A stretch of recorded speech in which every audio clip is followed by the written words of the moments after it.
For all I'll be needing to make this skirt, I have this beautiful Ankara print. I have my tape, my scissors, my chalk and my all-purpose ruler. This fabric I have here is 2 yards and 10 inches.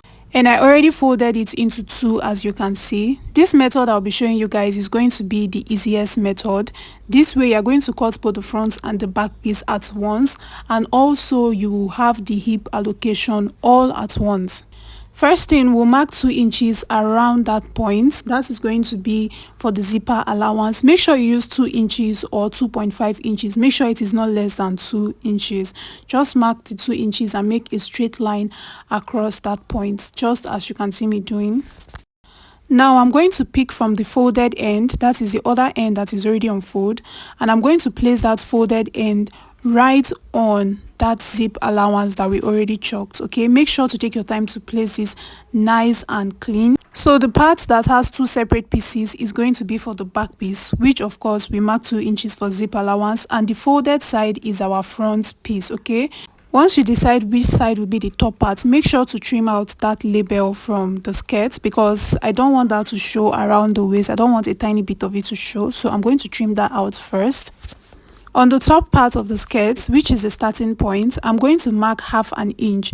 That half an inch is going to be my sewing allowance, just in case your skirt is going to have a waistband. It's this half an inch that you will use to attach the skirt to the waistband, or you use to attach the skirt to the top part of your dress. So make sure to mark your allowance first. Now, if you are going to use a waistband, you are going to place 2 inches on top of that allowance outside of the fabric. That is going to be for the waistband before you go ahead and start marking from your waist to your hip line, just so we understand. But personally, I am not doing that. This skirt is going to be a bandless skirt, so I'll just start marking directly from that half an inch downwards. The first thing I marked was 9 inches, which is from the waist to the hip line of my client, and I'm going to draw a very straight line across it. As you can see, just make your lines as wide as possible.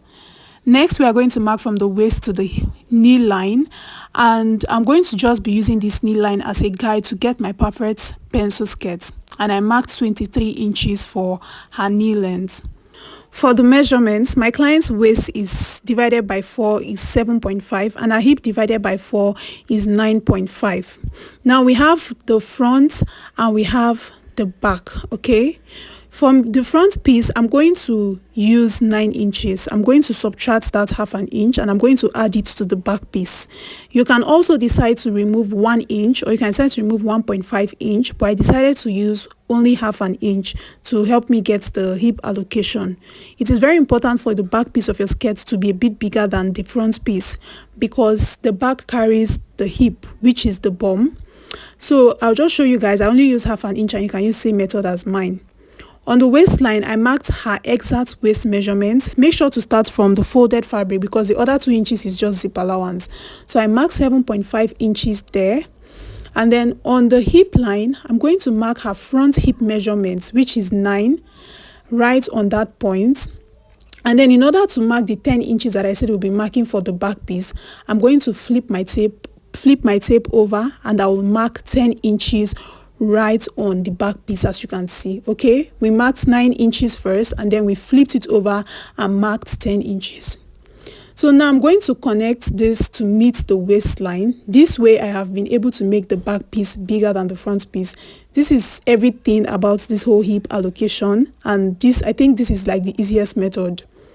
So I'll also go ahead and connect the side, which is the waist to the hip, just as seen.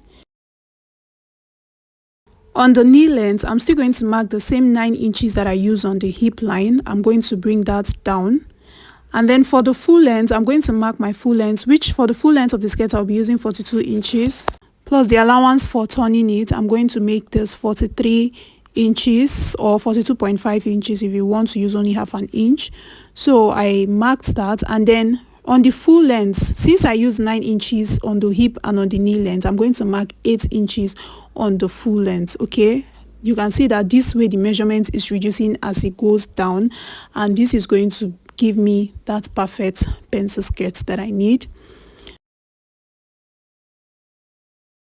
From that back hip allocation, I'm just going to slant it into the knee line. Now we can go ahead and start marking the the zip allowance properly, of which I'll be using 1 inch, because you can see from the hip allocation I am only left with 1 inch, so my zip allowance has to be 1 inch. So just go ahead and start marking 1 inch all round, which is going to be for the zip allowance. If you had used more than 2 inches earlier, you can go ahead and increase your zip allowance to 1.5 inch, but you can see that I already have limited fabrics, so I'll be using 1 inch for the zip allowance. Mark this 1 inch accurately down to the full length. Now I'm going to cut out the excess at that point so that I don't confuse us, because I'm beginning to see that the chalk lines are becoming too much and I don't want to confuse us further. So just take out that part that will not be needed. Now we can start marking our seam allowance, and you can use as much as you want. So I am using 1.5 inch for her seam allowance. If you are going to use 2 inches, 3 inches, 4 inches, make sure that you sew up all your seam allowance while you are sewing the skirt, okay? This way we don't even have to take tape to do anything. We already know what we added and we already know what we are going to subtract on the sewing machine. So now that we have the seam allowance, I'll go ahead and cut this out. Now we have both the front piece and the back piece, and you don't want to mistake your zip part to be the hip part, so just go ahead and notch it. Take your time and notch it very well, so you know that the notched part is the zip part while the other side is the hip part. So I'll go ahead and cut out the lining for this. I cut out full lining for both the front and the back pieces. I made sure the lining was the same length as the main fabric, and I'm going to be using this front piece to show you guys how I'll be joining the lining to the main fabric. So I'll place the right face facing the right face, and I will sew only 1/2 inch from the base. Remember, we added 1 inch at the base for seam allowance. I will show you guys what to do with the second 1/2 inch. So in order to join this together, I'm going to need gum stay, and I'm going to place the gum stay right on the lining piece. Okay, you can see the small piece of gum stay I have almost like 1 inch or 1.5. So I'll place it, make sure that the shining face of the gum stay is facing the lining, and you're going to sew all through like this. This is going to help the lining relax properly. After sewing up as indicated, I'm going to flip it over to the right face, and I'm going to iron this. While ironing, I'm going to shift in the main fabric, so I'm going to have at least 1/2 inch of the fabric showing on the lining face. That way we've elapsed the 1 inch that we added for seam allowance at the base. So take your time and iron this, and you will see that the lining is going to slip, is going to lie down very well because of the gum stay we put at that part. So after ironing that, I just went ahead to iron the whole bodies of the lining, because you can see that the lining is looking very squeezed, and also everything can just be in one place as well.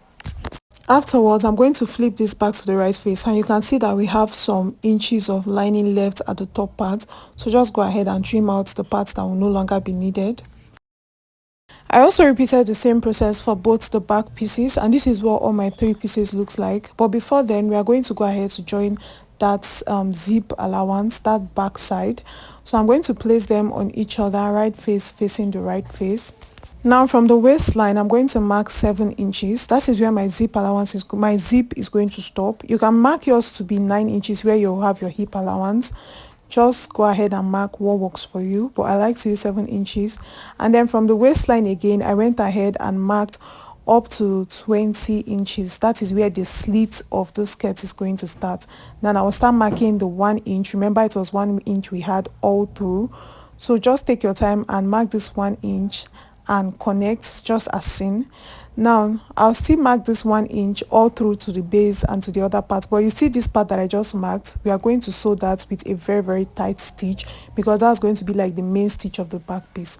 Now I still extended this 1 inch upwards. That is going to be for my zip, and I'll extend this 1 inch downwards, and that is going to be for my slit. I'm going to sew everything, but you see from that zip allowance, the ending of the zip allowance to the starting of the slit, I'm going to sew that part with a very tight stitch, and then I'll sew the down part and the top part with a loose stitch. After sewing it up like I said I would, I'm going to go ahead with my iron and open up the seams.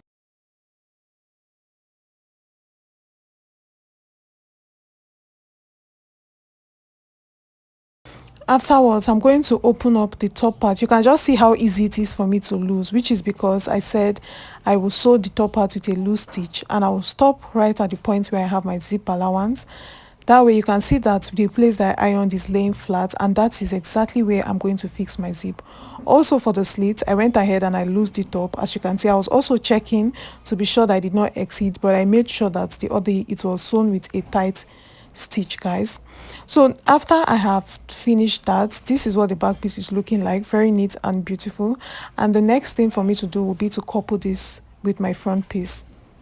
So I placed the front piece on the back piece just as seen, and I'm going to start marking the 1.5 inch for seam allowance that we added earlier.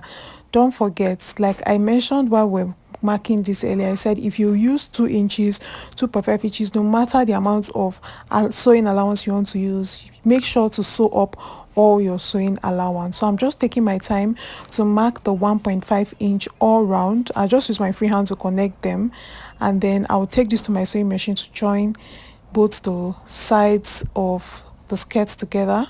After sewing it, I'm going to go ahead and also open up the seams of the side. It is very important to iron your skirts from inside. To iron all your clothes, especially Ankara fabrics, whenever you're sewing, always open up the seams from inside and then iron it from the outside. That way it's not obvious that this skirt is newly made. It will relax properly on your body.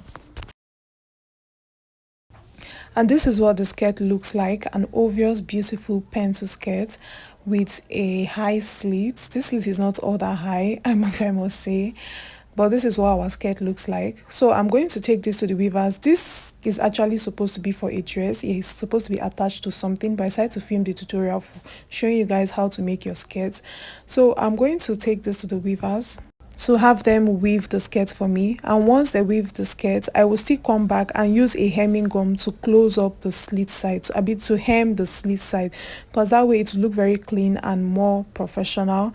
And then for the top part, this is the zip I'll be using. You're going to sew your zip exactly on that fold that we used our pressing iron for. That is where you're going to fix your zip allowance. Guys, this brings us to the end of this tutorial. I hope you learned something new. If you didn't, please let me know in the comment section, but if you did, make sure to hit on the subscribe button, make sure to like, make sure to share, because that will help you to recommend this channel to other people as well. Also, just in case you want to put a waistband, if you follow that first measurement I showed you guys from the start, it's time for you to start marking what is left of your waist measurement, and you are going to mark from the zip allowance all around, which will determine the wideness of your waistband.